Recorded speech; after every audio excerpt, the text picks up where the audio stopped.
ఈ సందర్భంగా వారు మీడియాతో మాట్లాడుతూ టీటీడీ కళ్యాణకట్టలో పనిచేస్తున్న నాయి బ్రాహ్మణులకు ప్రస్తుతం 20,000 రూపాయలు తీసుకుంటున్న వారికి రాష్ట్ర ప్రభుత్వం ఆదేశాల మేరకు 25,000 రూపాయలు అమలు కాబోతున్న సందర్భంగా కూటమి ప్రభుత్వం నాయి బ్రాహ్మణులకు ఎన్నికల్లో మేనిఫెస్టోలో అమలుపరిచిన 25,000 రూపాయలు అమలు పరుస్తున్నామని చెప్పి నారా చంద్రబాబు నాయుడు అదేవిధంగా డిప్యూటీ సీఎం పవన్ కళ్యాణ్ ఇచ్చిన మాట అమలు పరుస్తున్న శుభ సందర్భంగా అలిపిరి పాదాల మండపం వద్ద కొబ్బరికాయలు కొట్టిన అనంతరం రాష్ట్ర ముఖ్యమంత్రి చంద్రబాబు నాయుడు చిత్రపటానికి మరియు డిప్యూటీ సీఎం పవన్ కళ్యాణ్ చిత్రపటానికి పాలాభిషేకం చేయడం చాలా సంతోషకరంగా ఉందని సంఘం నాయకులు తెలిపారు.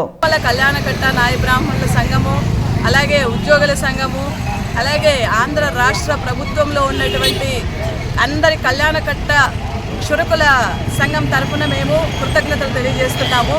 ఇదే విధంగా ప్రతి కళ్యాణకట్టలో ఉన్నటువంటి నాయ బ్రాహ్మణులకే కాకుండా తిరుమల తిరుపతి దేవస్థానంలో ఉన్నటువంటి క్షురకులకు కూడా ఈ వేతనాన్ని వర్తింపజేయాలని చెప్పి మేము రాష్ట్ర ప్రభుత్వానికి విన్నవించుకుంటున్నాము.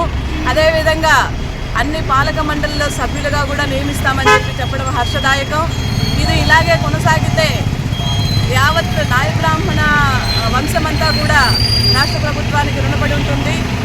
కాబట్టి దయచేసి రాష్ట్రంలో ఉన్నటువంటి నాయ బ్రాహ్మణుల పట్ల ఇంకా అభివృద్ధి వాటిన వెళ్ళమని. అలాగే ఉప ముఖ్యమంత్రి వర్యులు కొనిదెల పవన్ కళ్యాణ్ గారు పెద్ద మనసుతో ఎన్నికల్లో ఇచ్చినటువంటి హామీ ప్రకారం ప్రతి నాయి బ్రాహ్మణులకి కనీస వేతనం కింద 25,000 రూపాయలు ఇవ్వడానికి మొన్న జరిగినటువంటి కేబినెట్ మీటింగ్లో ఆమోదం తెలపడం జరిగింది.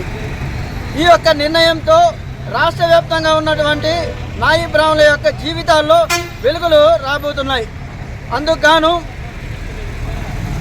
గౌరవ ముఖ్యమంత్రి వర్యులకి ఉప ముఖ్యమంత్రి వర్యులకి కృతజ్ఞతలు తెలియజేసుకుంటూ జీవితాంతం మీరు చేసినటువంటి మేలుని మర్చిపోమని మీ వెంట మేము ఉంటామని తెలియజేస్తున్నాం.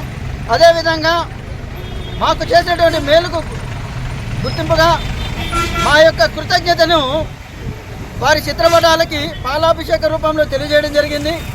అలిపిరి పాదాల మండపం